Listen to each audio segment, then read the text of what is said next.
mga best! Kumusta? So, today, yan ang look ko. May lace pa.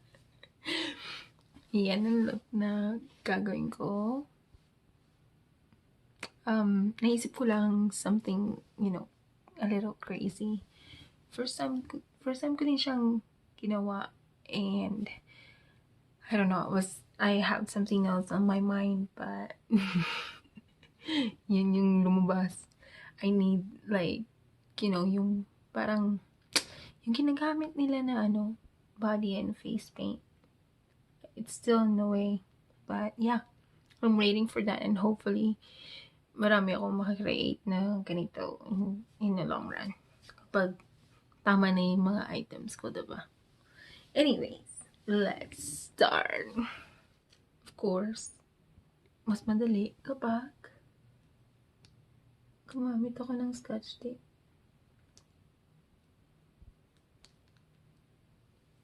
Para lang mapabilis.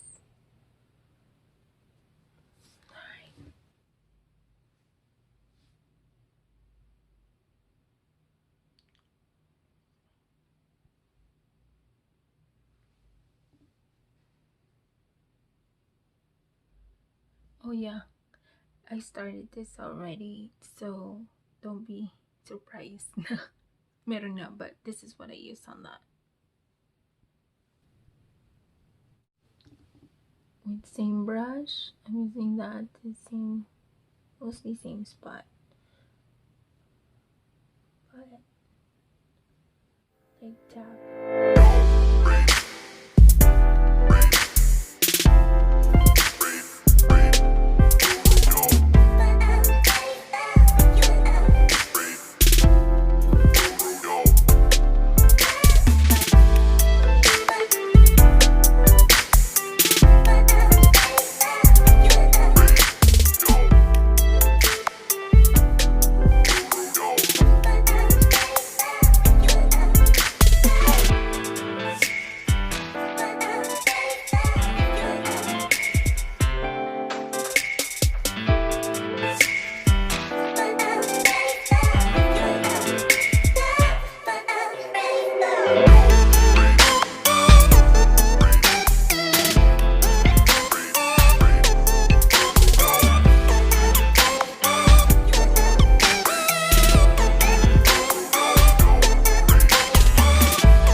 Oh my goodness. So, this part, hindi pala nagre-record yung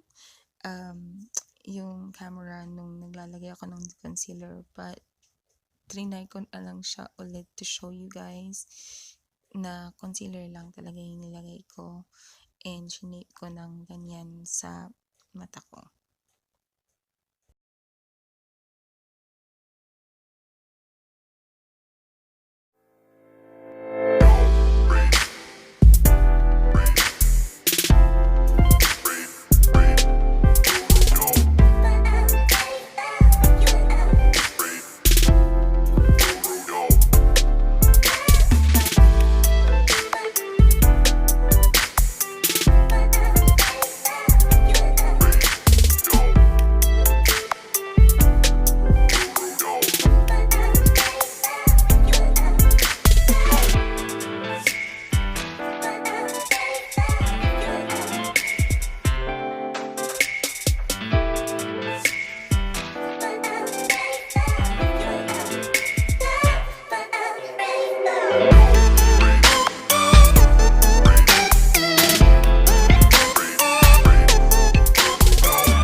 So, nakita nyo, mali-mali yan.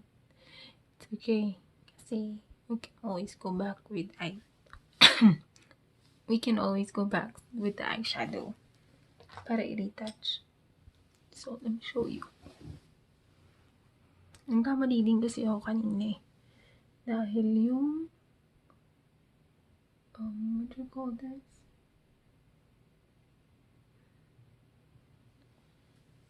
Dahil yung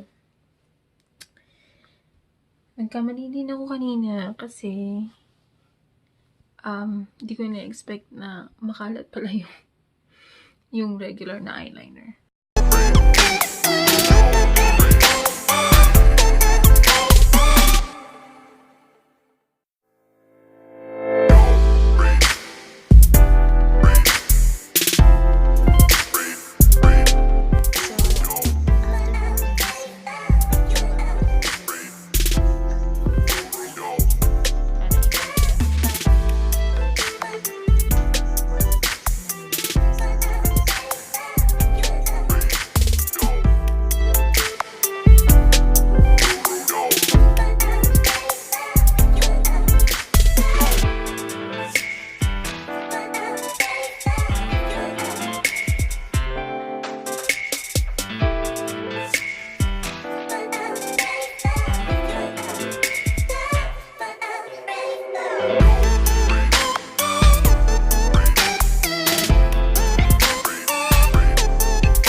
So I'm just putting a lip balm to prepare my lips para sa lipstick.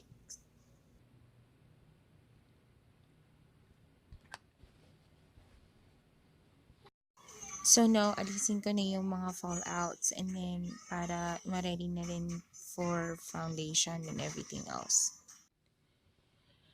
Ayan, so nag-foundation na ako and nag-highlight, nag-contour.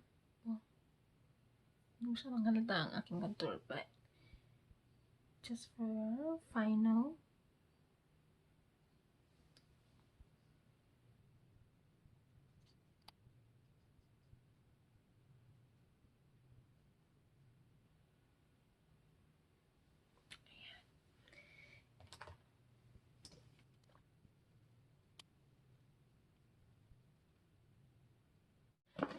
Alright, lagyan ko lang ng glue yung lashes ko.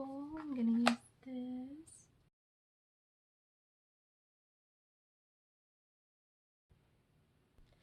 Alright, nag-lip liner na ako. So, ngayon,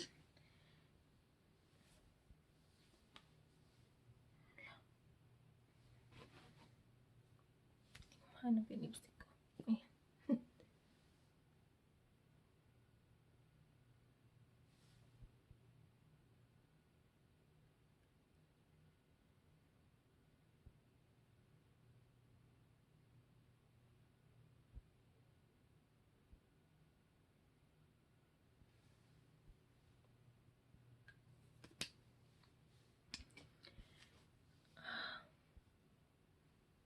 Yan ang pinaka-favorite kong lipstick.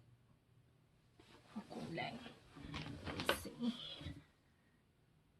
Okay, actually, let me put my eyelashes. I'll be right back. Nakalimutan ko pala mag-blush.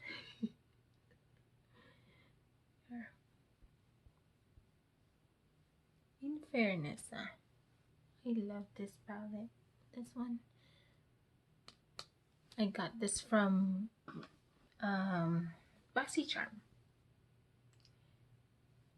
And I think it's worth the money. Ito palang mahal na eh.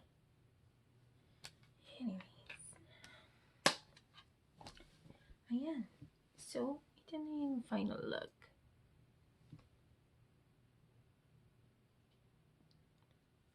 What do you guys think? Oh, pwede na ako mag-Instagram. We'll see kung maganda yung Instagram picture na mag-create ko with this. Of course, yung sa Instagram, merong mga filter. Anyways, if you like this video, this kind of tutorial, let me know. Put it down in the comments, and then also, if you like the video itself, of course, please do like it. At saka, subscribe na yan. Kung di ka pa nakakapag-subscribe. Tapos, turn on the notification bell as well. O, di ba? Kariring mo na. Para tuloy-tuloy na, diba? Anyways, I hope you enjoyed today's tutorial. I know it's kind of a whack. Hopefully next time makuha ko yung well, hopefully ma-order ko na soon yung ginagamit ng mga mga na Instagrammers at saka yung mga mga professional talaga ng mga makeup artist para dun sa mga art na ginagawa nilang makeup looks. Para naman, I can try and do it myself too. Hope you had a good time, and I'll see you soon in my next video. Thank you. Babush. Oh, hi ulit mga best. So I forgot to tell you guys. So yung next na video na lalabas is actually just a short video, and it's going to be a video of what I'm gonna go and give out for giveaways. So please wait for that. It's gonna come out this week. I'm not too sure what I'm going to put in there just yet. That's why I want to wait. Maybe it's coming out on Friday or Saturday. So it's gonna be fun. I think you're gonna love it, and I really appreciate you guys to be subscribing in my channel. So I want to do a giveaway, so wait for that. So that's it. This time it's actually baboosh. See you in my next videos, the giveaways.